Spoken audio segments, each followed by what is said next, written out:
Hello प्यारे बच्चों, मैं राजेश शुक्ला आज की आपकी इस क्लास में आपका दिल से स्वागत करता हूं आपके प्यारे प्लेटफॉर्म बिजनरी स्टडी हब पर। आशा करता हूं आप लोग स्वस्थ होंगे, मस्त होंगे और अपनी बोर्ड परीक्षा की तैयारियों में लगे होंगे। तो इसी के उसमें संबंध में आगे क्लास को बढ़ाते हैं और ज़ोर शोर से तैयारी को शुरू किया जाता है। आज का आपका टॉपिक है रासायनिक विज्ञान की जो पहला लेसन है हेलो एल्केन की कुछ रासायनिक अपक्रियाएं, जो हेलो एल्केन के रासायनिक गुण को व्यक्त करता है। इसके पहले आप लोग पढ़ चुके हैं पहले के वीडियो में SN1 रिएक्शन, SN2 रिएक्शन, जो कि बोर्ड के एग्जाम से बहुत ही महत्वपूर्ण है। रिएक्शन की क्रिया विधि भी आती है और रिएक्शन में अंतर भी आता है, जो कि एक प्रतिस्थापन अपक्रियाएं होती है। इसके बाद आप लोगों ने पढ़ा विलोपन अपक्रिया। आज आपके कुछ रासायनिक गुणों को हम लोग देखते हैं। पहला रासायनिक गुण आपका क्या होगा? क्वेश्चन आता है क्या होता है जब हेलो एल्केन की क्रिया एल्कोहलिक के OH से कराते हैं तथा हेलो एल्केन की क्रिया जलीय के OH से कराते हैं। एल्कोहलिक के OH से जब कराएंगे हेलो एल्केन की क्रिया तब क्या होगा, और जलीय के OH से कराएंगे हेलो एल्केन की क्रिया तब क्या होगा। आप लोगों के माइंड में मैप बन चुका है भैया। C2H5 Br है आपका, आपके OH लगा दिए हो, आपका चाहे वो एल्कोहलिक KH होगा चाहे जलीय KH होगा, हो सकता है उत्पाद एक ही तरह का बन जाए। आपने यहाँ KH को कैसा लिया है? जलीय लिया, और यहाँ पर KH को ले लिया है कैसा? एल्कोहलिक ले लिया है। ऊपर वाले में क्या लिया? KH जलीय लिया है और नीचे वाले में KH को लिया है एल्कोहलिक। ऊपर वाले में उत्पाद अभिकारक एक ही है, सेम है, केवल माध्यम बदला हुआ है। यहाँ आपके अभिकारक का माध्यम क्या हो गया है? जलीय हो गया है। यहाँ आपके अभिकारक का माध्यम क्या हो गया? एल्कोहलिक हो गया है। इसमें कारण भी पूछता है कारण क्या कारण है कि एथिल ब्रोमाइड की क्रिया जलीय के OH से कराने पर एल्कोहल का निर्माण होता है, परंतु एथिल ब्रोमाइड की ही क्रिया एल्कोहलिक के OH से कराने पर एल्कीन का निर्माण हो जाता है। तो जब हम लोग एथिल ब्रोमाइड की क्रिया जलीय के OH से कराते हैं तो यहाँ पर प्रतिस्थापन क्रिया होती है और सीधे आपको एल्कोहल मिल जाता है। लेकिन अब उसमें समीकरण में आपको सीखना है क्यों ये एल्कीन देता है। यहाँ का जो उत्पाद बनता है CH2 double bond CH2 plus KBr plus H2O हो जाता है। कारण क्या हो सकता है? यहाँ तो ऊपर आप लोग समझ गए, ये नाभिक स्नेही प्रतिस्थापन क्रिया देगा और सीधे से एल्कोहल का निर्माण कर लेता है। नीचे वाले में क्या होता है? आप लोग माध्यम क्या लिए हो? एल्कोहल को मान लीजिए आपका CH3OH है। ये क्यों आपका एल्कीन दे देता है? जब आप एल्कोहल को देखोगे तो यहाँ पर एक नाभिक स्नेही अभिकर्मक बन जाता है CH3O पर माइनस, जिसको बोलते हैं मेथॉक्साइड। अब ये नाभिक स्नेही अभिकर्मक जो होता है ये OH की अपेक्षा अधिक क्रियाशील होता है और ये तुरंत इस एल्कोहल का निर्जलीकरण कर देता है और एल्कोहल का निर्जलीकरण हो जाएगा तो हमको एल्कीन प्राप्त हो जाता है। ये समीकरण समझ में आया? दोनों में अंतर समझ में आया? पहले वाले में क्या होगा? क्या होता है जब एथिल ब्रोमाइड की क्रिया जलीय के OH से कराते हैं, जब जलीय के OH लेते हैं तो KOH आपका क्या होगा? एक अभिकर्मक होगा नाभिक स्नेही, और ये क्या करेगा? ये आपके Br को हटा देता है और आपका जहां Br वहां OH आ गया और आपके एल्कोहल का निर्माण हो गया। दूसरे वाले में है सेम अभिकारक है लेकिन उत्पाद क्या हो रहा है? आपका चेंज हो जा रहा है। कारण क्या है? इसका कारण बताना, स्पष्टीकरण देना पड़ता है। NCERT कहता है स्पष्ट करके बताओ हमको। तो यहाँ पर क्या करना पड़ेगा? स्पष्टीकरण क्या देना पड़ेगा? जब हम लोग एथिल ब्रोमाइड की क्रिया एल्कोहलिक के OH से कराते हैं तो हमारे पास क्या प्राप्त होता है? उत्पाद के रूप में एल्कीन प्राप्त होता है। इसका कारण क्या होता है? आप लोग देख रहे हो आपके जलीय के OH का माध्यम क्या है? एल्कोहलिक है। एल्कोहलिक माध्यम में मान लीजिए आपका CH3OH है या C2H5OH है, ये बनाएगा क्या?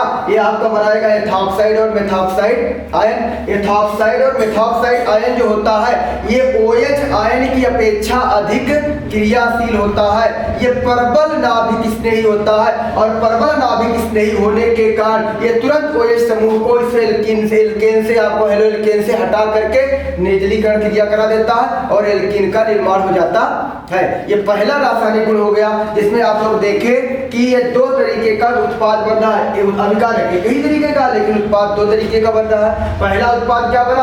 आपका एल्कोहल, और दूसरा उत्पाद क्या बना? आपका एल्कीन बन गया। तो ये पहले रासायनिक गुण को समझ में आ गया आपका। कोई किसी का क्वेश्चन कुछ पूछना, कोई नहीं, कुछ नहीं पूछ सकते, कुछ पूछना है नहीं पूछना, समझ में आया? चला जाए आगे आपका। और आगे का एक रासायनिक गुण आगे के देखते हैं हम लोग। यहाँ पर आपको मिला कि हाइड्रॉक्सिल समूह द्वारा प्रतिस्थापन एल्कोहल का निर्माण। हमने क्या किया? हाइड्रॉक्सिल समूह द्वारा प्रतिस्थापित करके एल्कोहल का निर्माण कर लिया। आगे आता है अगर क्या होता है जब एल्किल हैलाइड की नम सिल्वर ऑक्साइड से क्रिया कराते हैं। आपको क्या मिलेगा जब आप लोग एल्किल हैलाइड की क्रिया नम सिल्वर ऑक्साइड से कराओगे? एल्किल हैलाइड की क्रिया नम सिल्वर ऑक्साइड से कराने के लिए आप लोग क्या करोगे? तो उसके लिए भी देखते हैं हम लोग। एल्किल हैलाइड की क्रिया आपको की बार किससे कराना है? नम सिल्वर ऑक्साइड से। C2H5Br आपको मिला। आपको क्या मिल गया है? नम सिल्वर ऑक्साइड। नम सिल्वर ऑक्साइड का फार्मूला क्या होता है? नम सिल्वर ऑक्साइड का फार्मूला होता है AgOH। ऐसा क्यों होता है? नमी के लिए हमको क्या चाहिए? जलवाष्प चाहिए। हमने क्या किया? AgO की क्रिया करा दी किससे? H2O से। आपको क्या मिल गया? आपको मिल गया 2AgOH मिल जाएगा। ये आपका हो गया नम सिल्वर ऑक्साइड। अब नम सिल्वर ऑक्साइड की यहाँ क्रिया कराओगे एल्किल हैलाइड से तो होगा क्या? ये भी एल्कोहलिक समूह के द्वारा विस्थापन क्रिया कराएगा और क्या देगा आपके लिए? एल्कोहल का निर्माण कर लेता है। यहाँ कैसे क्रिया कराएगा? AgOH आएगा, आपका बनेगा C2H5Br plus C2H5OH plus AgBr का निर्माण कर लेता है। तो क्वेश्चन ऐसे भी पूछ सकता है, हैलोएल्केन से एल्कोहल के संश्लेषण की दो विधियों का रासायनिक समीकरण दीजिए। बोर्ड पेपर में अगर क्वेश्चन आता है हैलोएल्केन से एल्कोहल के संश्लेषण की, संश्लेषण मतलब क्या होता है? संश्लेषण मतलब बनाना। एल्कोहल के बनाने की दो विधियों का रासायनिक समीकरण दीजिए। तो एक विधि आपकी क्या हो गई? C2H5Br plus KOH। कैसा KOH? एक्वस KOH रहेगा, बनेगा आपका क्या? C2H5BOH plus KBr। दूसरी विधि क्या हो जाएगी? C2H5Br प्लस आपका हो जाएगा AgOH। और आप क्या करोगे? यहाँ पर भी आपको C2H5OH प्लस AgBr मिल जाता है। अब यहाँ पर एक क्वेश्चन उठ सकता है, नम सिल्वर ऑक्साइड से क्रिया करेगा तो क्या बनेगा? और सिल्वर ऑक्साइड से क्रिया करता है तब क्या बनता है?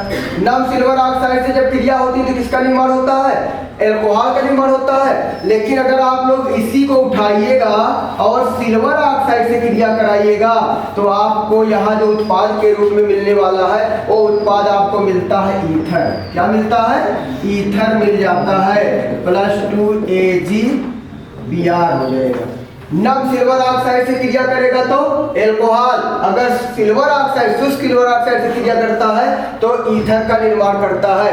ये एक अभिक्रिया होती है जिसको बोलते हैं विलियमसन संश्लेषण विधि। विलियमसन संश्लेषण विधि दो तरीके से हम लोग करते हैं। पहली विधि क्या होती है? मान लीजिए पहली विधि ये है, दो तरीका है विलियमसन संश्लेषण विधि से ईथर के निर्माण करने की। अगर हमको सममित ईथर बनाना है तब इस विधि का प्रयोग करेंगे। जब भी आपको सममित ईथर की जरूरत पड़ेगी, हमको सममित ईथर का निर्माण कर लेना है तो इस विधि को रखिएगा। अगर असममित ईथर बनाना है तो हम लोग क्या करेंगे? सममित और असममित ईथर के बारे में मालूम है? सममित ईथर क्या होता है? जिसमें दोनों एल्किल समूह समान होते हैं उसको सममित ईथर कहते हैं, और जिसमें दोनों एल्किल समूह अलग अलग होते हैं उसको असममित ईथर कहते हैं। जैसे C2H5Br है और आपको बनाना है इससे क्या? C2H5OCH3, ये आपका असममित ईथर है। तो अगर इस विधि का प्रयोग करोगे तो सदैव क्या बनेगा? सममित ईथर बनेगा। लेकिन आपको बनाना असममित ईथर तो क्या करोगे? तो यहाँ पर आप लोग किसी भी सोडियम एल्कोक्साइड का प्रयोग कर सकते हैं। किसका प्रयोग करोगे? Sodium alkoxide. मान लीजिए हमारा सोडियम एल्कोक्साइड है NaOCH3, ये हमारा हो गया सोडियम एल्कोक्साइड। सोडियम एल्कोक्साइड होगा, इस पर आएगा माइनस, इस पर होगा प्लस, ये भी क्या करेगा बनाएगा प्लस, और इस पर क्या होगा माइनस, माइनस का साथ प्लस का, प्लस का साथ माइनस का, Na और Br के रूप में निकल जाएगा और आपको मिल जाएगा क्या असममित ईथर मिल जाता है। तो आप लोग दो तरीके का दो रासायनिक गुण पढ़े। पहले रासायनिक गुण में एल्कोहल का निर्माण हुआ और दूसरे रासायनिक गुण में आपने किसका निर्माण किया ईथर का निर्माण किया। अब पहले पूछ सकता है कि एल्कोहल के संश्लेषण की दो विधियों का रासायनिक समीकरण दीजिए, फिर पूछ सकता है ईथर के निर्माण की हेलोएल्केन से ईथर के निर्माण की दो विधियों का रासायनिक समीकरण दीजिए। तो ये दो विधियां आप लोग अच्छे से सीख चुके हैं, दोनों के बारे में आपने जान लिया।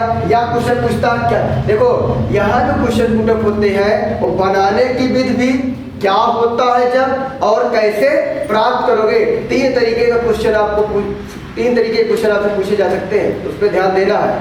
पहला बनाने की विधि, दूसरा क्या होता है जब, और तीसरा कैसे प्राप्त। अब ये कह दे कैसे प्राप्त करोगे एथिल ब्रोमाइड से एथेनॉल, तो आप इसका प्रयोग करोगे।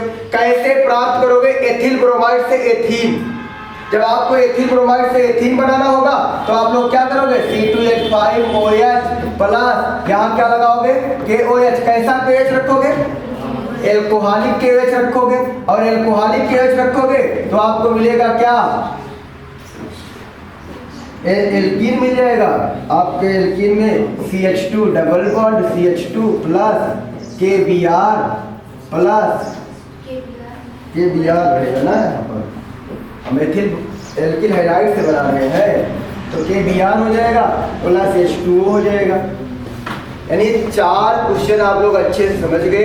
पहले में क्या पूछेगा एथिल ब्रोमाइड से एथेनॉल, तो एथिल ब्रोमाइड से एथेनॉल को बनाने के लिए आप लोग KOH की क्रिया कैसे कराओगे एल्कोहलिक।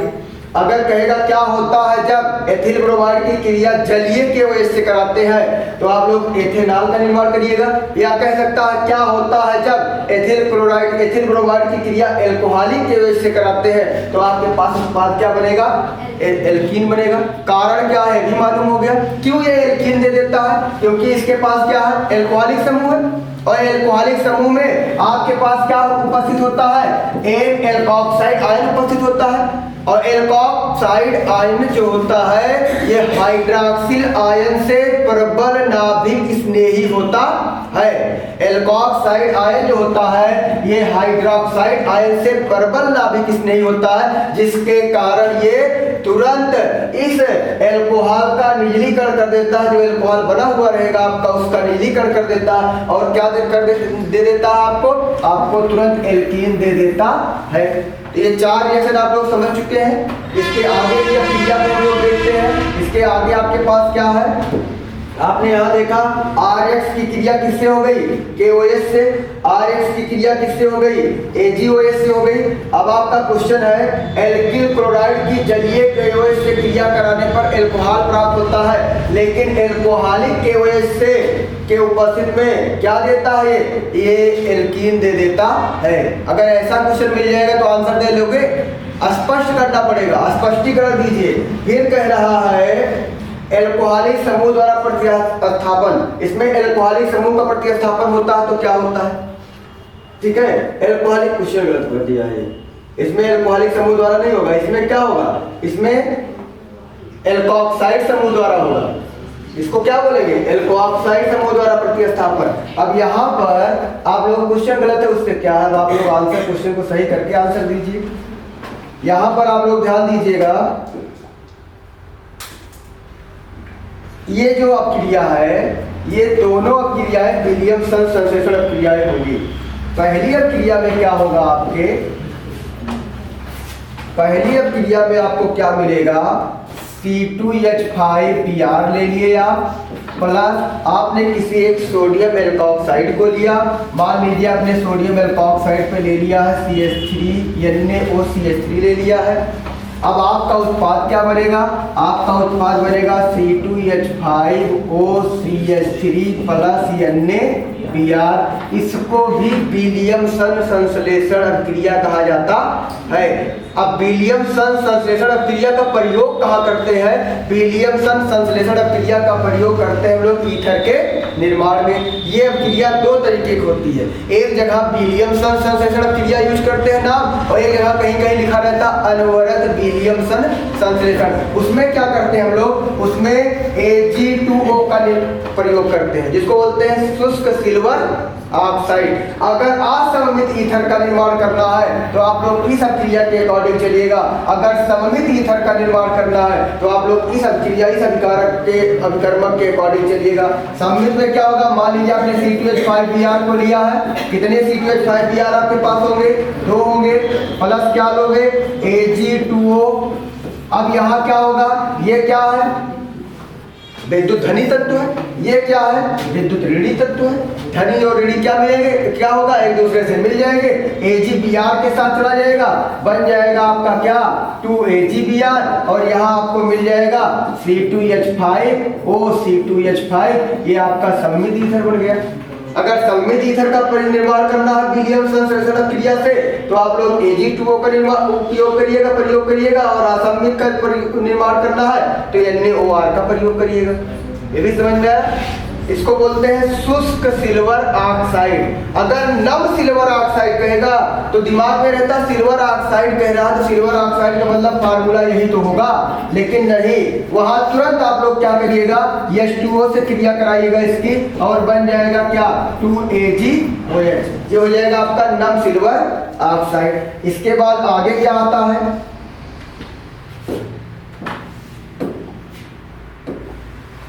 आगे आपका समीकरण क्या है? सामान्य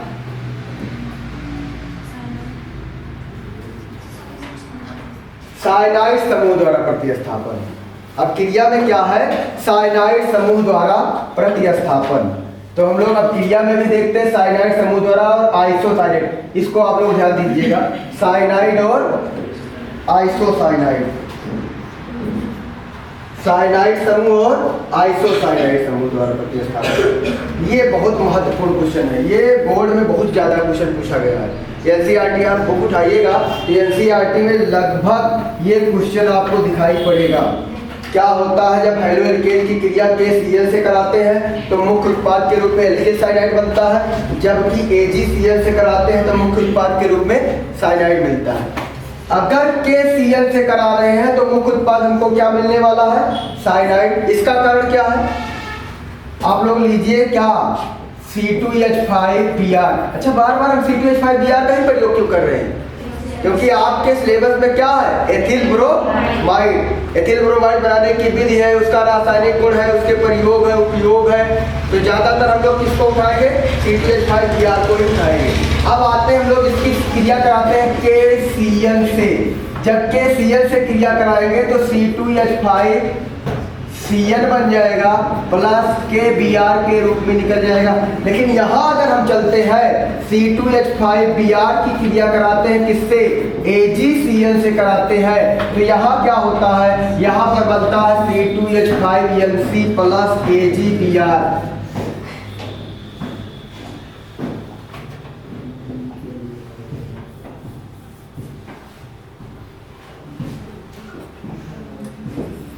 इसका कारण जानते हैं लोग। इसमें देखिए KCl, पहले KCl और AgCl की प्रकृति जान लो। KCl जो होता है ये आयनिक प्रकृति का होता है। किस प्रकृति का होगा? और यहाँ पर जो Cl समूह है, ये दो Cl समूह एक एम्बीडेंट समूह होता है। एम्बीडेंट समूह का मतलब क्या होता है? एम्बीडेंट समूह ऐसे समूह होते हैं जिनके पास 2 या 2 से अधिक दाता परमाणु उपस्थित होते हैं। तो Cl समूह आपका कैसा समूह होता है? एम्बीडेंट समूह होता है। किसी परिस्थिति में कार्बन भी दाता परमाणु का कार्य करेगा और किसी परिस्थिति में नाइट्रोजन भी दाता परमाणु का कार्य करेगा। अब ये परिस्थितियां क्या होगी? जैसे KCl में K जो है विद्युत धनी तत्व है, इस परिस्थिति में साइनाइड का जो साइनो समूह का जो कार्बन परमाणु होता है किसका कार्य करता है? दाता परमाणु का कार्य करता है।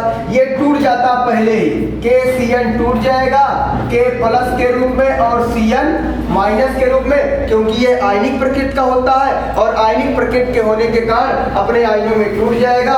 फिर आएगी किसकी बारी? C2H5Br की बारी आएगी। C2H5Br के पास साइनो समूह आएगा, बना लेगा क्या? C2H5Cn प्लस KBr का निर्माण हो जाता है। ये तो पहले स्टेप की कहानी हो गई। अब दूसरे स्टेप में क्या होने वाला है? AgCN। AgCN किस प्रकृति का होगा? AgCN जो होता है यह सहसंयोजी प्रकृति का होता है। सह संयोग का मतलब क्या हो गया? दोनों साथ साथ जुड़े हैं। अब AgCN को छोड़ने वाला नहीं है भैया, हम आपको छोड़ने वाले नहीं हैं। आप कैसे चले जाओगे हमको छोड़ करके? हम आपको जाने नहीं देंगे। और जब हम आपको जाने नहीं देंगे तो उस स्थिति में क्या होगा? तो उस स्थिति में नाइट्रोजन तो सोच रहा है हमको निकलना है, हमको यहाँ से जाना है। साइनो समूह सोच रहा है हमको यहाँ से जाना है। तो उस स्थिति में C2H5Br, जो C2H5Br होगा, C2H5Br होगा, AgCN का जो नाइट्रोजन परमाणु होगा ये सीधे इससे जुड़ना चाहेगा, तो Cn समूह इसके पास आएगा।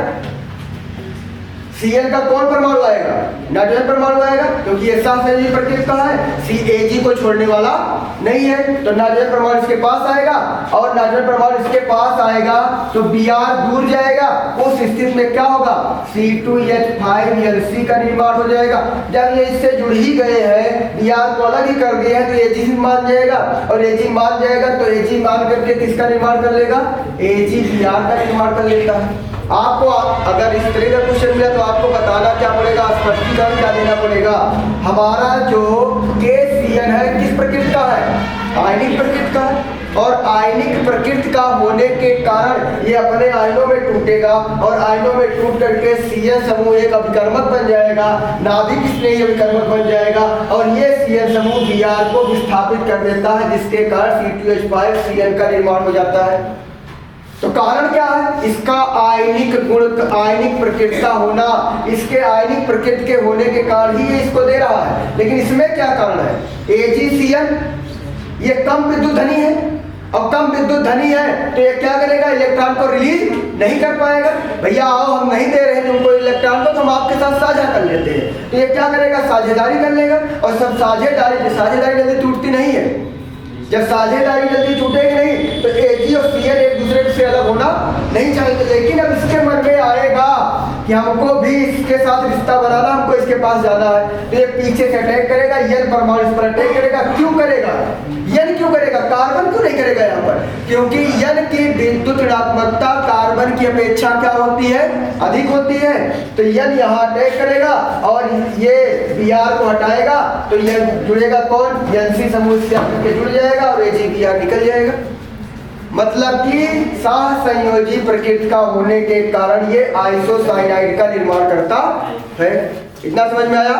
सहसंयोजी प्रकृति और आयनिक। अगर इस बोर्ड में इस तरह का क्वेश्चन मिलता है तो हेलो एल्केन KCN से क्रिया करके मुख्य उत्पाद के रूप में एल्के साइनाइड बनाते हैं, जबकि AgCN क्रिया करके आइसोसाइनाइड प्राप्त होता है। स्पष्ट कीजिए। तो आपका आंसर क्या होगा?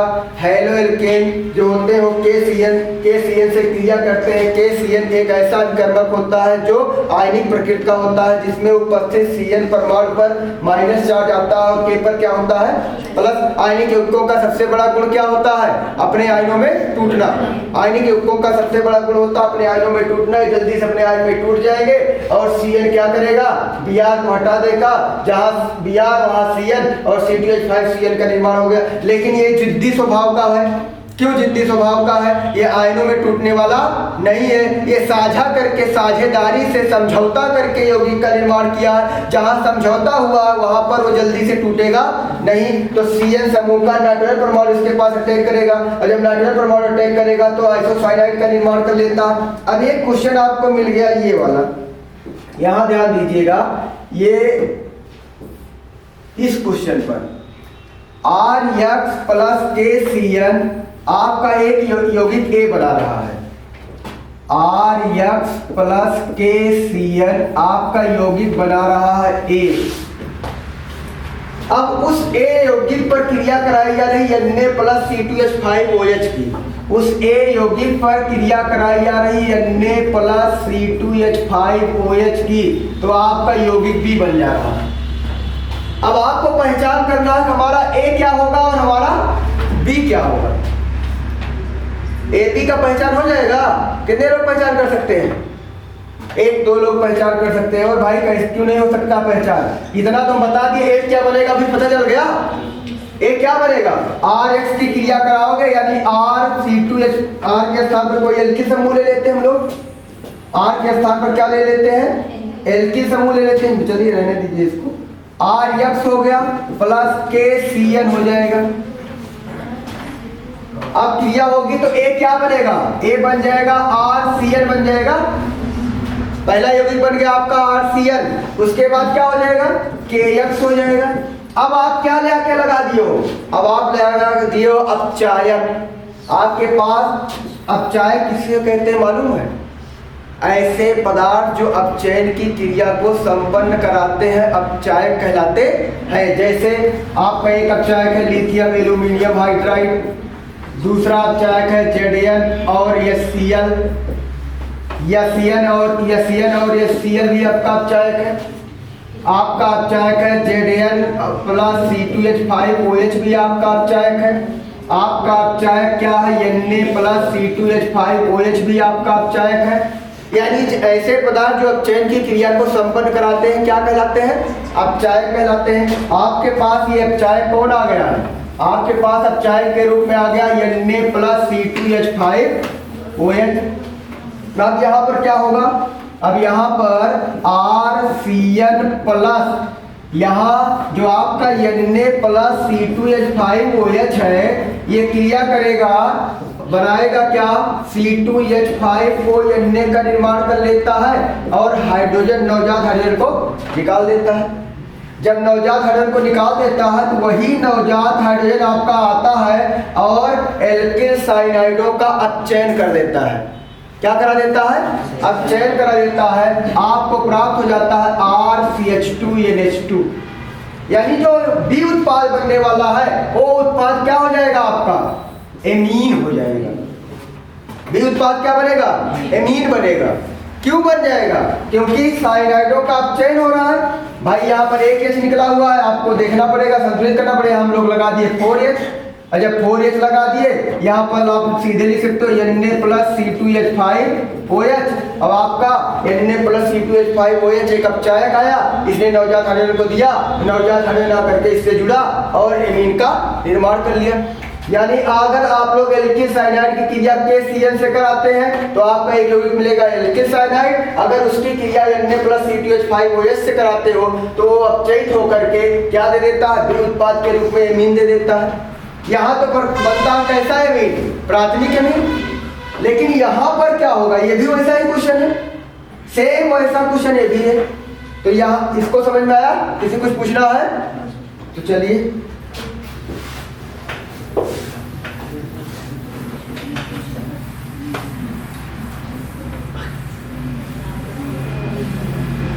इसकी कहानी देखते हैं हम लोग।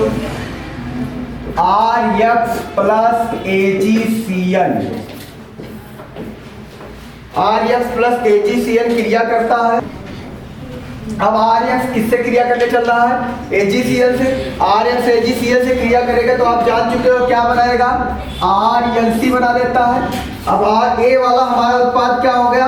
RNC हो गया। अब क्या होगा? ये RNC किससे क्रिया करने चला? इस पर कोई अपचायक आ गया, Na+C2H5OH आ गया। आप इसका नेचर क्या होता है? Na+C2H5OH बनाता क्या है? C2H5ONA प्लस नवजात हाइड्रोजन दे देता है। ये नवजात हाइड्रोजन आएगा यहाँ पर और ये क्या करेगा? आइसोसाइनाइड का अपचयन कराता है। जब आइसोसाइनाइड का अपचयन कराएगा तो बनेगा क्या? RNH और CH3 यहाँ पर भी 4H हो जाएगा, RNHCH3। ये कौन सा एमीन बना? ये द्वितीयक एमीन बना। तो यहाँ पर B वाला जो हमारा उत्पाद बनेगा वो क्या बनेगा? द्वितीयक एमीन बनेगा। और यहाँ पर जो उत्पाद बना हुआ है B वाला, ये 1 डिग्री यानी प्राथमिक एमीन का निर्माण करता है। जैसे अगर इस तरह के क्वेश्चन मिलते हैं तो आप इतना दिमाग में रखना है कि A का क्या हो रहा है, ये क्या लगाया गया है, ये कौन सा पदार्थ है, किस प्रकृति का पदार्थ है। ये अपचायक पदार्थ होता है। एक अपचयन कराओगे आप लोग, बुंगो-ब्लांक अपचयन। बुंगो-ब्लांक अपचयन में इसी का प्रयोग करते हैं, Na+C2H5OH का।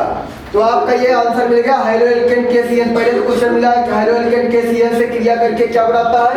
Alkyl cyanide. एल्किल साइनाइड बना आपका।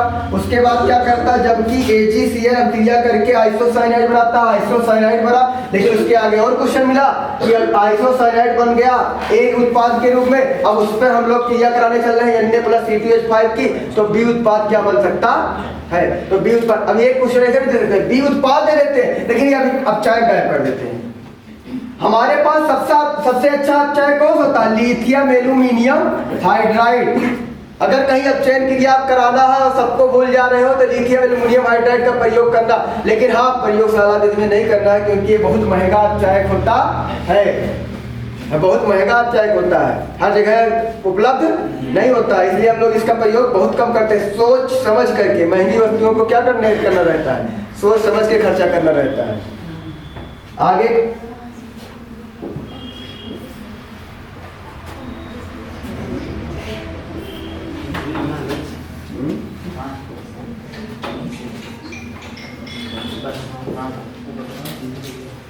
आगे आपकी अब क्रिया है एमीनो समूह द्वारा प्रतिस्थापन।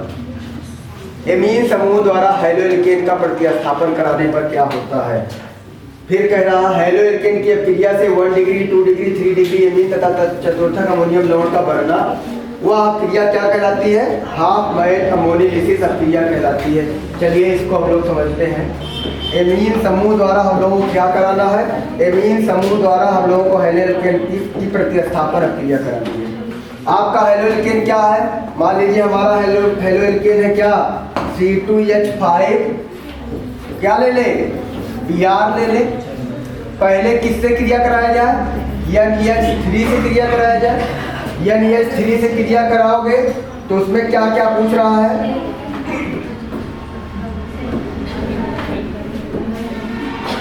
कह रहा है किसके द्वारा? एमीनो समूह द्वारा प्रतिस्थापन। और एमीनो का निर्माण होता है, एमीन का निर्माण होता है। कौन कौन सा एमीन बनेगा और उस क्रिया का क्या नाम होगा? तो कौन कौन सा एमीन बनने चल रहा है, उस क्रिया का क्या नाम होगा हम लोग देखते हैं। C2H5Br+NH3 को इसको उठा करके कितने पे गर्म करते हैं? 383 केल्विन पर।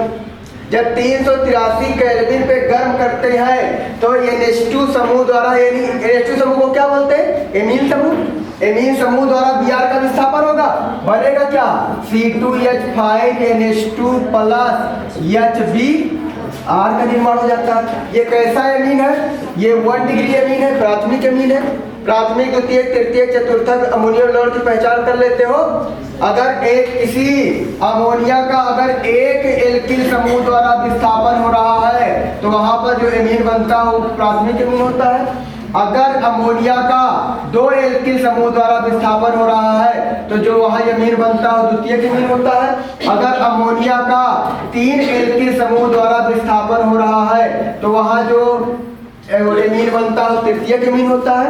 अगर अमोनिया में एक एल्किल समूह आकर के और जुड़ रहा है तो जो वहां पर यौगिक बनता है उसको हम लोग क्या बोलते हैं? उसको हम लोग चतुर्थक अमोनियम लवण बोलते हैं। चतुर्थक अमोनियम लवण का फार्मूला, सामान्य सा फार्मूला होता है आपका R4। उसके बाद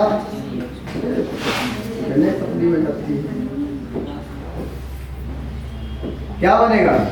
R4 N पर प्लस और X पर माइनस। ये आपका चतुर्थक अमोनियम लवण होता है। अब इन चारों को हम लोग बनाने चल रहे हैं। चलो पहला तो बन गया, अब हम लोग दूसरे को देखते हैं। फिर ले आओ C2H5Br। लेकिन हाँ ये अब क्रिया आधिक्य में होनी चाहिए। किसके आधिक्य में? C2H5Br के। क्या होता है जब अमोनिया की क्रिया हेलोएल्केन के आधिक्य में कराते हैं? अगर हेलोएल्केन से कराना है केवल एक अणु रहेगा तो आप लोग एक प्राथमिक अमीन बना के छोड़ देना। अगर आधिक्य में कराओगे तो यहाँ होगा C2H5Br और प्लस आपका बना क्या हुआ है? प्राथमिक अमीन C2H5NH2 बनेगा क्या? ये भी एक समूह जाएगा और H को हटाएगा तो हो जाएगा C2H5NH C2H5 प्लस HBr। ये कैसा अमीन बना? 2 डिग्री बना। फिर क्या होगा? C2H5Br आएगा और क्या करेगा?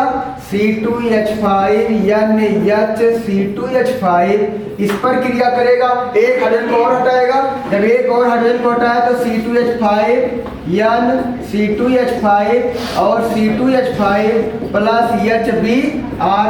ये आपका तृतीयक अमीन बन गया। अब तृतीयक अमीन तो बन गया, लेकिन क्या इस पे कोई और एल्किल समूह जुड़ सकता है? कैसे जुड़ेगा? क्यों? चतुर्थक अमोनियम लवण बनाएगा। ध्यान देना, C2H5Br प्लस C2H5N C2H5, यहां पर भी क्या होगा? C2H5। अब इसके पास एक लोन पेयर बचा हुआ है। किसके पास लोन पेयर बचा हुआ है? नाइट्रोजन के पास एक लोन पेयर बचा हुआ है। जब ये टूटेगा इस पे प्लस आएगा और आपको पता है प्लस वाला कार्बन किसको देखता रहता है?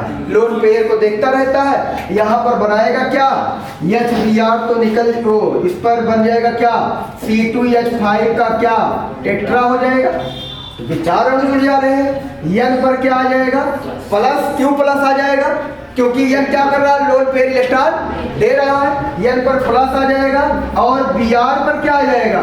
माइनस आ जाएगा। इसी को बोलते हैं चतुर्थक अमोनियम लवण। ये तृतीयक अमीन होगा, ये चतुर्थक अमोनियम लवण होगा। इस अभिक्रिया को बोला जाता है हाफमैन अमोनिलिसिस अभिक्रिया। कौन सी अभिक्रिया? हाफमैन अमोनिलिसिस अभिक्रिया। इसका नाम ही है। ये प्राथमिक अमीन, द्वितीयक अमीन, तृतीयक अमीन और चतुर्थक अमोनियम लवण बन गया।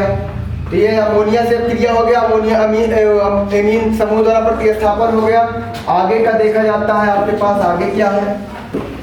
फिर कह रहा है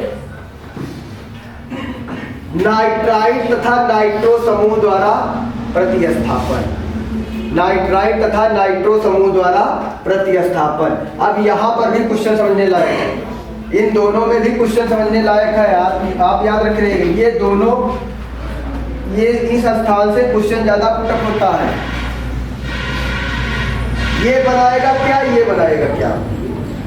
जब हम लोग हेलोएल्केन की क्रिया कराते हैं KNO2 से, तब क्या उत्पाद बनता है?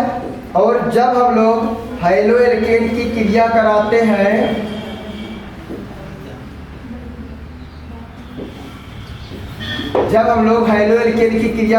हैं AgNO2 से, तो क्या उत्पाद बनता है?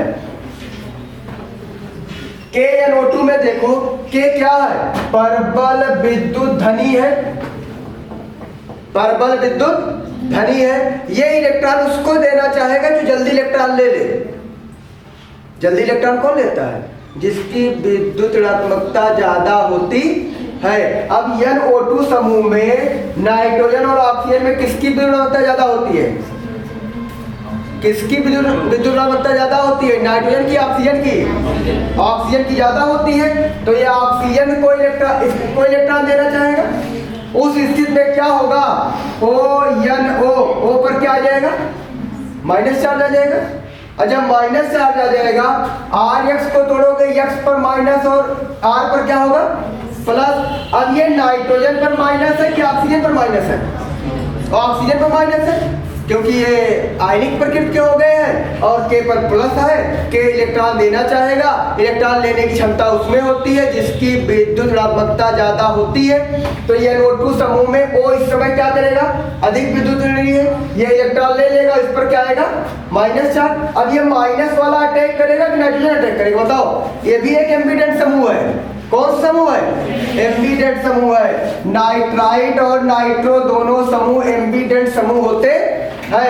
क्यों? क्योंकि इनके पास भी दो दाता परमाणु उपस्थित रहते हैं। अब इस पर माइनस चार्ज आया, अब अटैक कौन करेगा? माइनस वाला की ये उदासीन जिसके पास कोई चार्ज नहीं है, माइनस वाला अटैक करेगा और माइनस वाला अटैक करके RNO का निर्माण कर लेगा और बन क्या जाएगा? KX। यहां क्या कहानी होगी? यहां सहसंयोजी प्रकृति का है, ये आयनिक प्रकृति का था और ये क्या है? सहसंयोजी प्रकृति का है। यहाँ पर एक लेने देने की कोई बत्ती नहीं है। अब यहाँ पर अटैक कौन करेगा? यहाँ पर नाइट्रोजन परमाणु सीधे हाइड्रोजन पे अटैक करेगा और उस स्थिति में क्या बना लेगा? RNO2 का निर्माण कर लेता है और AgX हो जाता है। मतलब अगर R के स्थान पर हम लोग C2H5Br लेंगे और KNO2 से क्रिया कराएंगे तो जो हमारा उत्पाद बनेगा C2H5ONO बनेगा। और यहाँ क्या बनेगा? अगर RX के स्थान पर C2H5Br लिए और AgNO2 से क्रिया कराया तो हमारा उत्पाद क्या बनेगा? C2H5NO2 बनेगा और यहाँ AgBr निकल जाएगा। इसका क्या नाम है?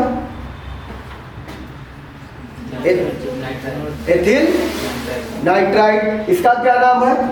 Nitro ethane. ये कौन सा समूह हो गया? नाइट्रो समूह। और ये कौन सा समूह हो गया? नाइट्राइड समूह। किस स्थिति में हाइड्रोजन को नाइट्रो समूह निकालेगा और किस स्थिति में नाइट्राइड समूह निकालेगा?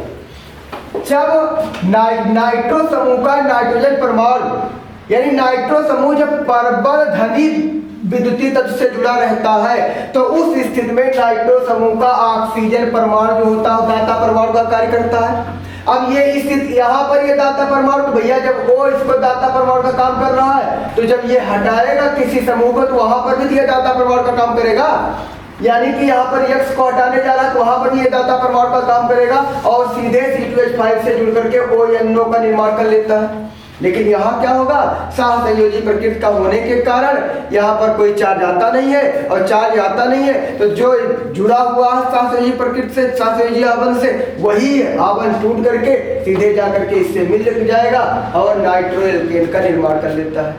तो याद रखिए क्या होता है जब RX यानी एल्किल हैलाइड की क्रिया KNO2 से कराते हैं, जब KNO2 से कराते हैं तो एल्किल नाइट्राइड बनेगा। अगर AgNO2 से कराते हैं तो क्या होता है? नाइट्रो एल्केन बन जाता है। कोई दिक्कत? आगे चला जाए। फिर कह रहा है हाइड्रोसल्फाइड समूह द्वारा प्रतिस्थापन। हाइड्रोसल्फाइड समूह द्वारा प्रतिस्थापन। हाइड्रोसल्फाइड क्या होता है? जैसे ऑक्साइड होता है, ऑक्साइड समूह कहाँ से आता है? H2O से आता है। H पर पॉजिटिव और OH पर नेगेटिव, तो ये बन जाता है क्या? ऑक्साइड समूह, हाइड्रोक्साइड समूह। अब यहाँ पर H2S क्योंकि एक ही परिवार के हैं, इसको तोड़ोगे तो इस पर H पर क्या आएगा? प्लस और H पर क्या आ जाएगा? माइनस। इसका क्या नाम है? इसका नाम है हाइड्रोसल्फाइड समूह।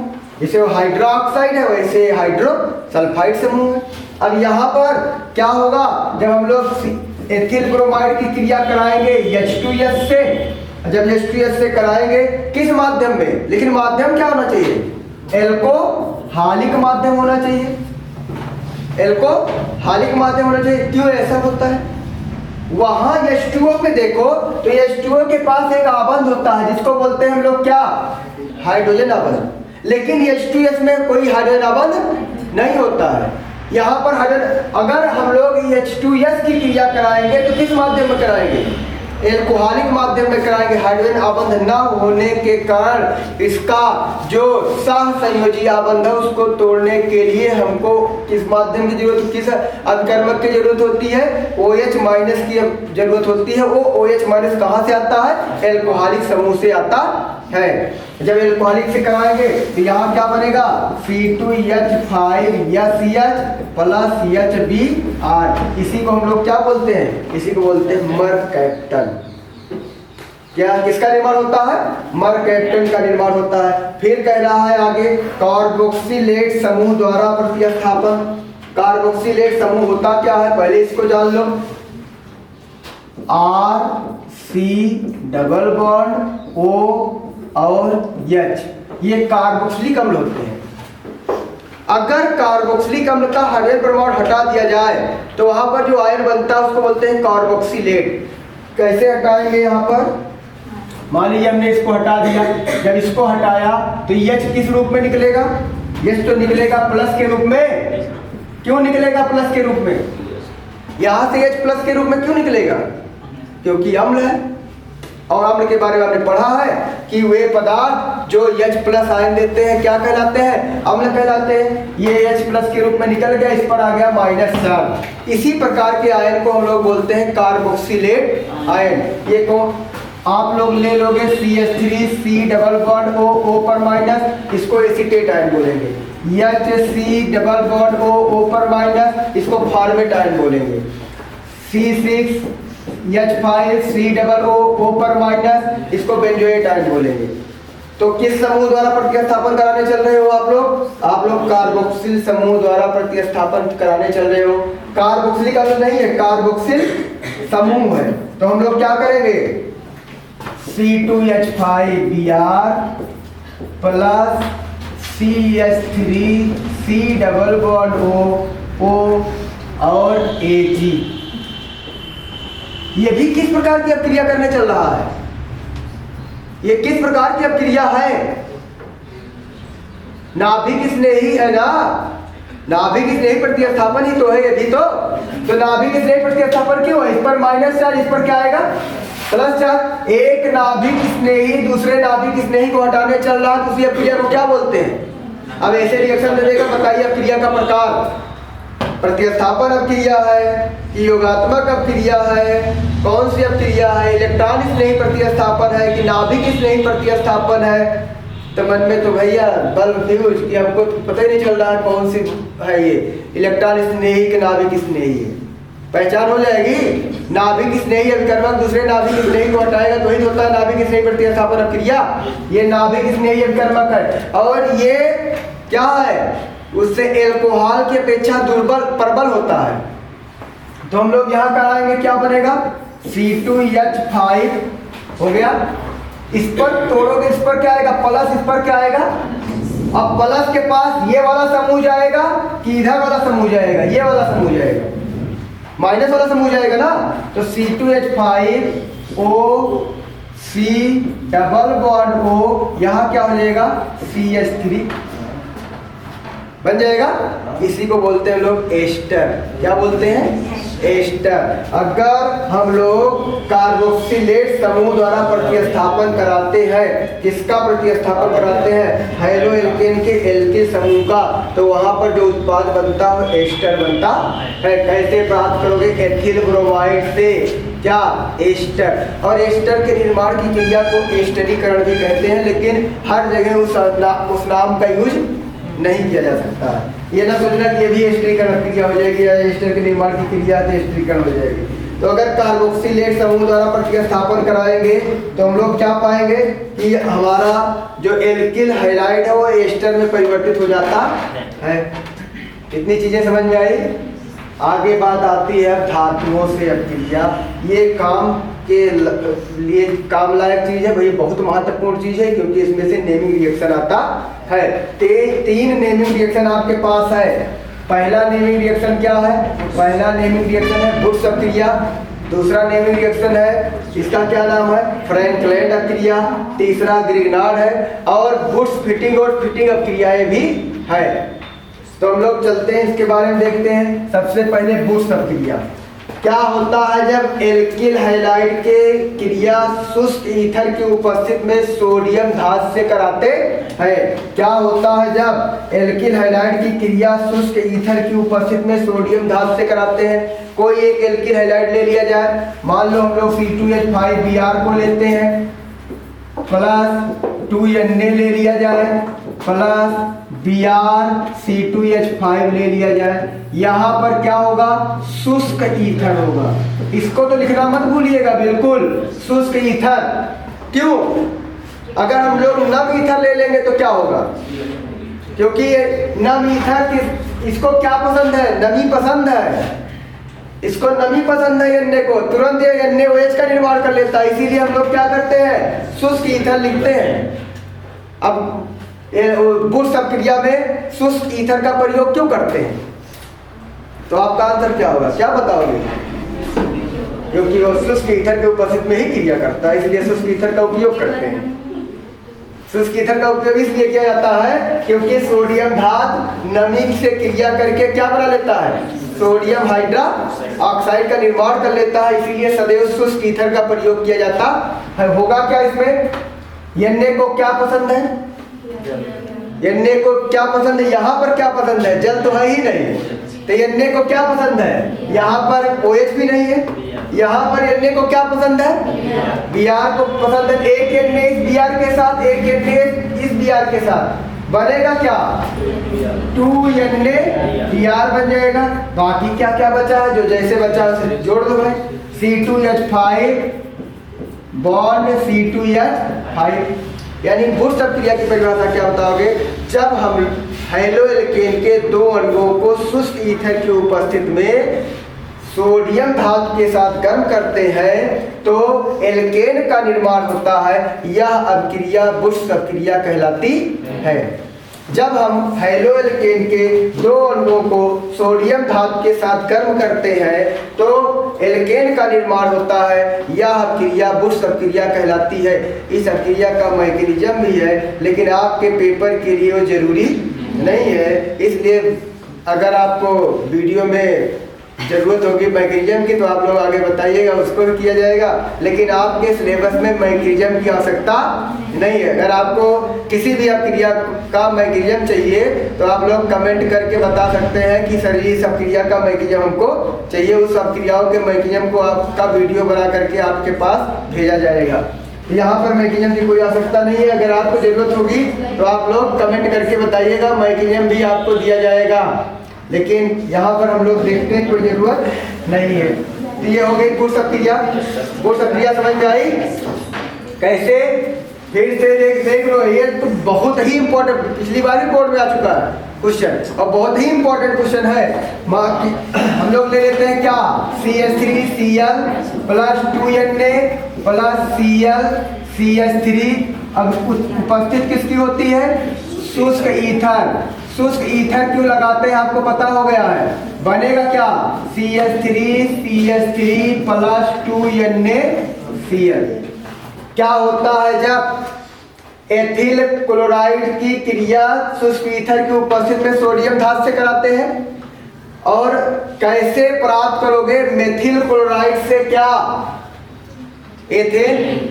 और एक बुश अभिक्रिया का उपयोग और भी एक जगह करोगे आप लोग, या कर सकते हो, जब आपको मेथिल क्लोराइड से एथेनॉल बनाना हो, तब मेथिल क्लोराइड से एथेनॉल बनाना हो तो आपके लिए एक अच्छा रास्ता है, किस रास्ते से गुजरता है, तो एक अच्छा रास्ता है, इस पे कंकड़ पत्थर नहीं है, एकदम सपाट रास्ता है कि मेथिल क्लोराइड से बनाना क्या, एथेन से बनाना एथिल क्लोराइड, और एथिल क्लोराइड की क्रिया कराओगे KOH से। कैसे KOH से कराओगे, जलीय KOH से, तुरंत आपको एथेनॉल मिल जाएगा। तो एक ये बुश अभिक्रिया जो है एक मीडिएटर का काम करेगी कि आपको कहीं पर इसका श्रेणी आरोहण कराना होगा तो आप लोग बुश अभिक्रिया का प्रयोग कर सकते हैं। जैसे कह देगा मेथेन से एथेन, अगर आपको मेथेन से एथेन बनाना है तब भी इस अभिक्रिया का प्रयोग कर सकते हैं। भाई अभिक्रिया तो पढ़ लेते हैं लोग कि बुश अभिक्रिया मालूम हो गई, लेकिन अभिक्रिया का उपयोग कहाँ होता है ये नहीं पता होता है। अभिक्रिया तो पढ़ के बैठे हैं, बहुत सारी अभिक्रिया है, सब रट के बैठे हैं, सब वीडियो डाल दिए हैं, सबके वीडियो में है कि अभिक्रिया ये है, अभिक्रिया वो है, लेकिन अभिक्रिया का प्रयोग कहाँ करना है ये चीज नहीं पता है। अभिक्रिया का प्रयोग कहाँ करना है, जैसे मान लीजिए हमको मिल गया, आप बनाइए मेथेन से क्या बनाना है आपको, मेथेन से एथेन बनाना है, बना लोगे, अब तो बना ही लोगे भैया। मेथेन की क्या कराओगे क्रिया, सूर्य के प्रकाश में क्लोरीनीकरण कराओगे, बन जाएगा मेथिल क्लोराइड, और मेथिल क्लोराइड की क्रिया करा दोगे बुश अभिक्रिया, बन जाएगा क्या, एथेन। तो मेथेन के श्रेणी आरोहण में नहीं कि एल्केन के श्रेणी आरोहण में भी इसका प्रयोग कर सकते हैं। लोगों ने बनाया, अभिक्रिया क्यों बनाया था, अभिक्रिया बनाया था उपयोग के लिए, लेकिन अभिक्रिया को रट करके हम लोग बैठते हैं कि हाँ इस अभिक्रिया को जान गए कि अभिक्रिया है बस, लेकिन उपयोग कहाँ इसका नहीं पता है। तो ये अभिक्रिया आप तो उपयोग कर लोगे, कहीं पर आपको श्रेणी आरोहण कराना है तो बुश अभिक्रिया एल्केन के लिए एल्केन का श्रेणी आरोहण कराना है तो पुश अप क्रिया का प्रयोग करोगे। अब जैसे क्वेश्चन और देख लो, आपसे कह रहा है कैसे प्राप्त करोगे मेथेन से एस्टिकम। बड़ी लंबी बात है। मेथेन से आपको क्या लेना है? एसिटिक अम्ल लेना है, CH3COOH। अब भाई अगर फार्मिक अम्ल होता तो आसान है, लेकिन मेथेन से एस्टिक अम्ल आसान नहीं है। तो हम लोग क्या करते हैं, हम लोग तो काम ही आसान करना। आसान हो गया, कैसे आसान हो गया? CH4 का क्लोरीनीकरण कराओगे, सूर्य के प्रकाश की उपस्थिति में आपका बन जाएगा CH3Cl। फिर CH3Cl की उठा करके क्या करा दोगे? बुश अप क्रिया करा दोगे और बन जाएगा क्या आपका? बन जाएगा आपका C2H6 बन जाएगा। C2H6 का क्लोरीनीकरण कराओगे, बन जाएगा एथिल क्लोराइड। और जब एथिल क्लोराइड बन जाएगा C2H5Cl, इसकी क्रिया कराओगे KOH से। कैसे KOH से? जलीय KOH से एक्वस। तो यहाँ बनेगा क्या? C2H5OH। अच्छा, इसके आगे हो सकता है? इसका कराओगे क्या?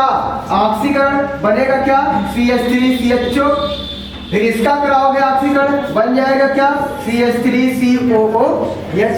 अब आसान हुआ कि नहीं हुआ? मेथेन से आप लोगों ने क्या बना लिया? एस्टिकम। अब ये पद रास्ता हो गया, लेकिन इस रास्ते पर एक अपक्रिया का प्रयोग हमने कर लिया है। कौन सी अपक्रिया है? बुश अपक्रिया का प्रयोग कर लिया यहाँ पर, बुश अपक्रिया। अब बुश अपक्रिया का उपयोग क्यों बनाई गई थी अपक्रिया? इसी उपयोग के लिए बनाई गई थी। लेकिन हम लोगों में तो हम लोग की आदत क्या है, क्रिया को रट लिए, उपयोग करना है या नहीं है हमें पता ही नहीं है। तो हम ये बुश अपक्रिया समझ में आया? कोई डाउट किसी को? क्यों होती है, क्यों ये बनाई गई, और माध्यम क्या होगा, क्यों नम ईथर नहीं ले सकते हैं, इन सब चीजों का आंसर आपको मिल गया है। कोई डाउट होगी तो आप लोग कमेंट करके बता सकते हैं। दूसरी अपक्रिया कौन सी है? फ्रैंकलैंड अपक्रिया। कौन सी अपक्रिया? फ्रैंकलैंड अपक्रिया। ये बुश अपक्रिया का ही क्या है? सौतेला भाई है। सौतेला भाई क्यों बोला गया? पापा एक है, मम्मी बदल गई, सौतेला भाई हो गया है। तो ये बुश अपक्रिया का क्या हो गया? सौतेला भाई हो गया। मम्मी है एक, पापा क्या हो गए? बदल गए। इसलिए हमने कहा ये बुश अपक्रिया का क्या है? सौतेला भाई है। तो सौतेला भाई है भाई। चलिए CH3Cl प्लस Zn, यहाँ कितने अणु ले सकते हैं? कितने अणु ले सकते हैं? 2। यहाँ 2 अणु ले लो। Zn के पास कितना प्लस चार्ज होता है? 2, यानी कि उसके आयतन कोश में 2 इलेक्ट्रॉन होता है। ये खींचना चाहेगा, किसको खींचना चाहेगा? Cl को खींचना चाहेगा। ठीक है, Cl को क्या करना चाहेगा? खींचना चाहेगा। Cl वैसे भी धन आयन को देख के खींचा चला आता है, दूर नहीं रह पाता है। तो ZnCl2 बन जाएगा और यहाँ क्या बन जाएगा? CH3 bond CH3। यहाँ पर भी उपस्थित किसकी होगी? शुष्क ईथर की उपस्थित होगी। तो ये अपक्रिया क्या कहलाती है? फ्रैंकलैंड अपक्रिया कहलाती है। क्या होता है जब मेथिल क्लोराइड या एल्किल हैलाइडों की क्रिया शुष्क ईथर की उपस्थिति में Zn भाग से कराते हैं? उस अपक्रिया का क्या नाम है? उस अपक्रिया का नाम है फ्रैंकलैंड अपक्रिया। अब आपको ना बुश अपक्रिया, भैया आपको घृणा हो जाए, बुश नाम से घृणा हो जाए, तो आप लोग किस अपक्रिया का प्रयोग कर सकते हो? फ्रैंकलैंड अपक्रिया का प्रयोग कर सकते हो। आगे बात आती है, ये भी समझ में आया, बुश अपक्रिया, फ्रैंकलैंड अपक्रिया। आगे बात आती है किसकी? ग्रिग्नार्ड अभिकर्मक का निर्माण। ग्रिग्नार्ड अभिकर्मक होता क्या है? एक वैज्ञानिक थे विक्टर ग्रिग्नार्ड। उन्होंने क्या सोचा, उनके मन में एक क्वेश्चन आया कि हम लोग बार बार जब किसी भी समूह को तोड़ते हैं तो देखते हैं ये बेचारा क्या है, CH3 समूह बेचारा क्या है? दुर्बल है। इसका इलेक्ट्रॉन खींच के चला जाता है, चाहे जो आता है वो खींच के चला जाता है। मान लो मंदिर का घंटा है, जो आया वहीं पे जाके चला गया, जो आया वहीं पे जाके चला गया। इसका इलेक्ट्रॉन खींच के लेके चला गया, CH3 पर प्लस आ गया और Cl पर क्या आ गया? माइनस आ गया। जब देखो तब CH3 पे प्लस, जब देखो तब CH3 पे प्लस। तो इनके मन में एक क्वेश्चन आया कि हम कोई एक ऐसा अभिकर्मक ढूंढे, ऐसा अभिकर्मक बनाए जो CH3 पर क्या चार्ज ले आ दे? माइनस चार्ज ले आ दे। CH3, इसीलिए ग्रिग्नार्ड अभिकर्मक का प्रयोग बहुत ज्यादा है। जब हम लोग क्या करते हैं, एल्डिहाइड, उससे एल्कोहल से एल्डिहाइड बनाते हैं, तो किसका प्रयोग करते हैं? ग्रिग्नार्ड अभिकर्मक का। एल्डिहाइड से क्या बनाते हैं? एल्कोहल, सॉरी एल्कोहल से एल्डिहाइड से एल्कोहल बनाते हैं, तो किसका प्रयोग करते हैं? ग्रिग्नार्ड अभिकर्मक का। एल्कोहल से कीटोन बनाते हैं, तब किसका प्रयोग करते हैं? ग्रिग्नार्ड अभिकर्मक का प्रयोग करते हैं। तो ग्रिग्नार्ड अभिकर्मक में होता क्या है? वैज्ञानिक विक्टर ग्रिग्नार्ड के नाम के आधार पर इसका नाम ही रख दिया गया है ग्रिग्नार्ड अभिकर्मक। इन्होंने सोचा क्या था, इनके मन में क्यों अभिकर्मक को बनाने की बात आई? वही बात जो आपको बताया कि CH3 में जिसको देखो वही CH3 में प्लस करते चला जा रहा है, कार्बोनियम आयन बना के चला जा रहा है, कार्बोनियम आयन बना के चला जा रहा है, जो देखो वही कार्बोनियम बनाता है। CH3Cl है, ये भी खींच लेता है इसका इलेक्ट्रॉन, CH3 पर प्लस आ जाता है। C2H5OH है, ये भी इलेक्ट्रॉन को खींच लेता है, C2H5 पर प्लस आ जाता है। जिसको देखो वही इसको प्लस बना के जा रहा है, वही इसको प्लस बना के जा रहा है। तो इनके मन में ऐसा आया कि लाओ हम ऐसा कोई अभिकर्मक ले ले जब जिसको तो देखो जिससे एल्किल समूह को अलग किया जाए तो उस एल्किल समूह पर कौन सा चार्ज आ जाए? माइनस चार्ज आ जाए। तो उन्होंने क्या किया? ले लिया CH3Br। इन्होंने क्या किया? Mg धातु से क्रिया करा दी, Mg धातु से क्रिया करा दी शुष्क ईथर की उपस्थिति में। किसमें? शुष्क ईथर की उपस्थिति में। यहाँ पर भी क्वेश्चन है, देखो ये ग्रिग्नार्ड अभिकर्मक का निर्माण शुष्क परिस्थितियों में ही क्यों किया जाना चाहिए? ग्रिग्नार्ड अभिकर्मक का निर्माण शुष्क परिस्थितियों में ही क्यों करना चाहिए? वहां पर नमी क्यों नहीं होना चाहिए? आर्द्रता नहीं रहित होना चाहिए, आर्द्रता होनी नहीं चाहिए। तो वहां देखिएगा आप लोग CH3 एक अभिकर्मक बनता है CH3MgBr। ग्रिग्नार्ड अभिकर्मक का फार्मूला हम लोग वैसे सामान्य सूत्र लिखते हैं तो RMgX या ARMgX लिखा जाता है। यानी ग्रिग्नार्ड अभिकर्मक के साथ जो भी एल्किल या एरिल समूह आया रहता है उस एल्किल या एरिल समूह पर कौन सा चार्ज रहता है? माइनस चार्ज रहता है। कौन सा चार्ज रहता है? माइनस चार्ज रहता है। इन्होंने इसीलिए तो अभिकर्मक का निर्माण किया था कि अगर हमको कहीं पर माइनस चार्ज वाला, जैसे CH3 डबल बॉन्ड हो, यहाँ पर इसकी तरफ क्या, इस पर क्या आया? प्लस, और इस पर क्या? माइनस, इस पर क्या आ जाएगा? प्लस। अब इसी एसीटोन से ही हमको तृतीयक एल्कोहल प्राप्त करना है। क्या करना है? तृतीयक एल्कोहल प्राप्त करना। तो दिमाग में लगाओ कौन सा अभिकर्मक लेंगे? बहुत सारे अभिकर्मक आपके पास है, लेकिन कौन सा अभिकर्मक लेकर के इसको बदलेंगे? तो अगर हम लोग इसको लेकर के बदलना चाहें तो क्या होगा? इस पर क्या आ जाएगा? प्लस, इस पर क्या आ जाएगा? माइनस, और इस पे प्लस है ही। क्या ये अटैक कर सकता है इस पे? नहीं अटैक कर सकता है। C2H5 भी OH को उठा ले आओ, इस पे भी प्लस आएगा, इस पर भी माइनस आएगा। क्या ये प्लस अटैक करता है इस पर? नहीं कर सकता है। तब इनके मन में आया था कि हम ऐसा अभिकर्मक बनाएंगे कि जिस पर कार्ब ऋण आयन होगा वो आसानी से अटैक कर लेगा। अब ये भाई माइनस वाला भाग अटैक कर सकता है ना, इसी के लिए इन्होंने एल्कोहलों के निर्माण के लिए एल्डिहाइड और कीटोन से एल्कोहलों के निर्माण के लिए इसका प्रयोग किया था। तो यहाँ पर कौन सी किसका निर्माण हो गया? ग्रिग्नार्ड अभिकर्मक का निर्माण। कैसे निर्माण होता है? जब हम लोग एल्किल हैलाइड के एक अणु को, अब तक कितने अणु लेते थे? 2 अणु को लेते थे। एल्किल हैलाइड के एक अणु को शुष्क ईथर की उपस्थिति में मैग्नीशियम धातु के साथ गर्म करते हैं तो हमको क्या प्राप्त हो जाता है? CH3MgBr। इसी को बोलते हैं ग्रिग्नार्ड अभिकर्मक।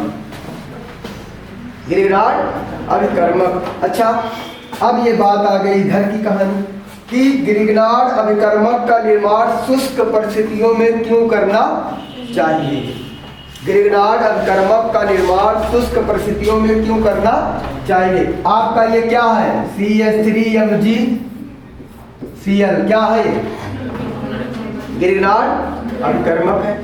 अगर नमी आ जाएगी तो नमी का फार्मूला क्या हो जाएगा? HOH। ग्रिग्नार्ड अभिकर्मक में इस पे क्या चार्ज है? माइनस है। नमी में इस पर क्या चार्ज है? प्लस है ना। जल में प्लस और माइनस, H प्लस के रूप में रहता है, OH माइनस, वो परिस्थितियां होती हैं। ये नहीं हर जगह H प्लस OH माइनस कर सकते हो। वो परिस्थिति के आधार पर होता है। कब बनता है, यहाँ देख रहे हो नमित कहाँ H प्लस OH माइनस दिखाई पड़ रहा है, कोई परिस्थिति होती है उस पर H प्लस OH माइनस भी टूटता है, जैसे हम लोग जल अपघटन कहते हैं, जल अपघटन। अब यहाँ पर H पर प्लस आएगा, OH पर क्या आएगा माइनस। अब ये माइनस वाले को क्या दिख गया भैया, ओहो कब के बिछड़े यार, आज हम कई साल बाद मिले। अब इसको मिल गया क्या, इसी से तो ये अलग हुआ है, इसको क्या मिला CH3, तो ये बना लिया क्या CH4। आगे क्या बन जाएगा MgOH Cl बन जाएगा, ग्रीन आउट कमक रह ही नहीं जाएगा। इसी क्रिया को रोकने के लिए हम लोग क्या करते हैं, इसका निर्माण शुष्क परिस्थितियों में कराते हैं। क्वेश्चन है एनसीईआरटी भाई, ग्रीनहाउस कर्मक का निर्माण शुष्क परिस्थितियों में क्यों किया जाना चाहिए, या शुष्क परिस्थितियों में ही क्यों करते हैं, तो आप लोग बताइएगा उसमें आंसर देकर के एग्जाम्पल कि ग्रीनहाउस कर्मक तो बन गया, चलो ठीक हो, तो रोक नहीं सकते उसको बनने को। आपका क्या आया, एल्किल हाइलाइड आया, मान लीजिए CH3Cl आया प्लस Mg, ये क्रिया कर लिया किससे यहाँ, लेकिन शुष्क ईथर ना लिखना, जब इसका ऐसा आंसर देना पड़ेगा तो शुष्क ना लिखना। तो यहाँ क्या बनेगा CH3Mg, क्यों शुष्क नहीं लिखना, शुष्क लिख दोगे तो फिर आप कुछ गलत हो जाएगा, क्योंकि वो क्या कर रहा है शुष्क परिस्थिति में नहीं में किया जाना चाहिए, यानी कि शुष्क परिस्थिति होना चाहिए, नमी होनी नहीं चाहिए। तो यहाँ पर बन जाएगा CH3MgCl। अब आपको नमी मिल गई तो ये बन जाएगा आपका CH4MgOH, ये तो सीधे कैंसिल हो गया। तो आपका उत्पाद क्या बन जाएगा CH3Cl plus Mg plus H2O बनेगा क्या CH4 प्लस MgOH Cl बन जाएगा। क्या आपका ग्रीनहाउस बना यहाँ पर, नहीं बना। इसीलिए हमेशा किस परिस्थिति में कराना चाहिए, शुष्क परिस्थिति में कराना चाहिए। ये आपकी ग्रीनहाउस क्रिया भी हो गई।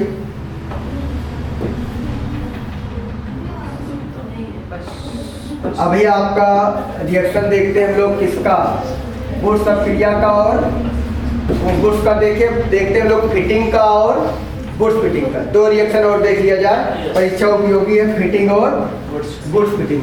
तीनों एक ही साथ चलते हैं, तीन यार है ये एक साथ बैठते हैं लोग। पहला क्या है बुश क्रिया। बुश क्रिया कैसे कराते हैं, एल्किल हाइलाइड के अणु को किसके साथ गर्म करते हैं, Na के साथ गर्म करते हैं। एल्किल हाइलाइड के दो अणुओं को किसके साथ गर्म करते हैं, Na के साथ। C2H5Br plus 2Na plus Br C2H5, यहाँ क्या होगा शुष्क ईथर, ड्राई ईथर, और यहाँ बनेगा क्या C2H5 bond C2H5 plus NaBr। ये अब क्रिया आपकी क्या हो गई, बुश क्रिया। फिटिंग अप क्रिया बात आती है। फिटिंग अप क्रिया कौन देता है, फिटिंग अप क्रिया देता है कौन, क्लोरोबेंजीन। कौन देगा, एरिल हैलाइड क्लोरोबेंजीन। यहाँ हम लोग क्या लेंगे, मान लीजिए आपका क्या है ये क्लोरोबेंजीन है, इसके दो अणु को लीजिएगा सोडियम के। इसके बाद फिर क्या होगा, फिर आप क्लोरोबेंजीन का एक अणु ले लीजिएगा, और यहाँ पर क्रिया किसके उपस्थित में होगी, शुष्क ईथर की उपस्थित में होगी। जब शुष्क ईथर की उपस्थित में होगी तो क्या बन जाएगा, आपका बाईफिनिल बन जाएगा प्लस 2NaCl हो जाएगा। ये कौन सी क्रिया हो गई, फिटिंग अप क्रिया हो गई। अब हमको समझना है बुश फिटिंग। क्लोरोबेंजीन से टॉलुइन, क्लोरोबेंजीन से टॉलुइन बनाने की क्रिया होती है फ्रैंकलैंड अप क्रिया, फिटिंग अप क्रिया, बुश फिटिंग अप क्रिया, ठीक है, फिंकलस्टीन अप क्रिया। कौन सी होती है अब वही समझना है। देखो बुश फिटिंग, ये ऊपर वाला बुश है, नीचे वाला क्या है, तो एक अणु बुश का उठा लो, एक अणु किसका उठा लो, फिटिंग का उठा लो। मान लीजिए बुश के लिए हम लोग C2H5 की जगह पर CH3Br भी लिख सकते हैं। तो हम लोग क्या, हमको टॉलुइन बनाना है, हम लोग क्या लेंगे, सीधे से क्लोरोबेंजीन उठाएंगे, और यहाँ क्या लेंगे 2Na, और क्या उठा लेंगे CH3Cl। इसको भी गर्म करेंगे किसकी उपस्थित में, शुष्क ईथर की उपस्थित में। भाई एन को क्या पसंद है? Cl पसंद है। बफर सिस्टम लगा हुआ है, आपको जो पसंद रहता है उसको जाके उठा के लेते आते। मालिक का काम है, जो बच्चे या कम पड़े उसको मैनेज करना मालिक का काम है। आपका काम है उठा के लेके चलना। तो आपका काम क्या है? उठा के लेके चल दो। इसका एन का काम क्या है? एन Cl को लेके चलेगा और Cl को लेके चलेगा। ये दोनों Cl को लेकर के 1 2 3 अपना काम बनता बढ़ जाए जनता। लेकिन जनता बड़ी चालाक होती है, समझदार है, वो न कुछ ऑप्शन रखी रहती है कि हम ऐसे भाड़ में नहीं जाएंगे। फिर क्या होगा? अब ये CH3 कहाँ जाएगा? इन्हीं समूह के ऊपर। यहाँ पर क्या बन जाएगा? यहाँ पर CH3 समूह आ जाएगा। इसी को बोलते हैं हम लोग क्या? टॉलुइन। अगर क्वेश्चन आ जाए कैसे प्राप्त करोगे क्लोरोबेंजीन से टॉलुइन, तो आप कौन सी क्रिया लगाओगे? बुश फिटिंग अप क्रिया। अब इसका भी प्रयोग कहाँ हुआ? देखो एक और क्वेश्चन आता है यहीं पर, बेंजीन से टॉलुइन। मान लो आपको मिल गया बेंजीन से टॉलुइन, तो बेंजीन से टॉलुइन बनाने के लिए क्या करोगे? एक अभिक्रिया तो बुश फिटिंग को रखोगे, पहले क्या करोगे? बेंजीन से क्लोरोबेंजीन बनाओगे। बेंजीन से क्लोरोबेंजीन बन सकता है? बेंजीन से क्लोरोबेंजीन, बेंजीन है आपका ये, और आप क्या Cl2, और आप यहाँ लिख दिए क्या? सूर्य का प्रकाश, और बन जाएगा क्या? क्लोरोबेंजीन। सही है ये गलत है। इसको इस अभिक्रिया को कराने के लिए इस पद को मत यूज करना। क्लोरोबेंजीन इस तरह नहीं बनाया जा सकता है। यहाँ पर हमको क्या करना पड़ेगा? याद रखे रहना सदैव के लिए, कहीं पर भी अगर बेंजीन रिंग पर कोई समूह ले आकर के जोड़ना है तो एक अभिकर्मक याद रखे रहना हमेशा के लिए AlCl3। यहाँ AlCl3 ले आकर के लगाओगे। अगर बेंजीन का क्लोरीनीकरण कराना है तो क्लोरोबेंजीन बनाना AlCl3। वो नहीं कि हेलो एल्केन का क्लोरीनीकरण करा दिया, हेलो एल्केन बन गया सूर्य के प्रकाश में। यहाँ पर सूर्य का प्रकाश नहीं काम देगा। यहाँ पर क्या लगाना पड़ेगा? AlCl3 क्या होता है? लुईस अम्ल कि लुईस क्षार? लुईस अम्ल होता है। लुईस अम्ल किसे कहते हैं? लोन पेयर इलेक्ट्रॉन लेते हैं उनको क्या बोलते हैं? लुईस अम्ल। क्या होता है जब बेंजीन की क्रिया लुईस अम्ल की उपस्थिति में क्लोरीन से कराते हैं तो क्लोरोबेंजीन से क्या बना लोगे आप लोग? टॉलुइन। क्लोरोबेंजीन से क्या बन जाएगा? तो अब यहाँ देखो बुश फिटिंग अभिक्रिया बीच में आई कि नहीं आई? क्लोरोबेंजीन से जब टॉलुइन बनाना हुआ तो किस अभिक्रिया का प्रयोग करना पड़े हमको? बुश फिटिंग अभिक्रिया का। तो तीनों क्रिया एक साथ ध्यान दे लो। अगर हेलो एल्केन के दोनों अणु होंगे, एल्केन का निर्माण होगा शुष्क ईथर की उपस्थिति में। बुश फिटिंग अभिक्रिया में किस धातु का प्रयोग करते हैं? मैग्नीशियम का, सोडियम का, जिंक का और कॉपर का। किसका प्रयोग करते हैं? सोडियम धातु का प्रयोग किया जाता है। तो सोडियम धातु के द्वारा शुष्क ईथर के उपस्थिति में क्रिया कराते हैं तो एल्केन बन जाता है, बुश क्रिया। फिटिंग में क्या होता है? दो अणु फिट हो जाते हैं।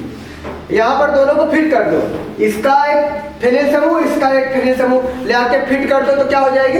फिटिंग अभिक्रिया। बुश फिटिंग में का एक अणु रहेगा फिटिंग का, दोनों को ले जाके फिट करोगे तो क्या बन जाएगा? बुश फिटिंग अभिक्रिया। तीनों क्रियाएं मालूम हुई। आज आप लोगों ने कितनी अभिक्रियाओं को पढ़ा? आज आप लोगों ने 5 अभिक्रिया को पढ़ा। पहली अभिक्रिया कौन सी? बुश अभिक्रिया। दूसरी अभिक्रिया फिटिंग अभिक्रिया। तीसरी अभिक्रिया बुश फिटिंग अभिक्रिया। चौथी अभिक्रिया फ्रैंकलैंड अभिक्रिया। और 5वीं ग्रिग्नार्ड, वही ग्रिग्नार्ड अभिकर्मक का निर्माण। तो आज की क्लास कैसी लगी आप लोग कमेंट करके बताइएगा। वीडियो को लाइक करिए, सब्सक्राइब करिए, ठीक है, और शेयर करते रहिए। जय हिंद, जय भारत।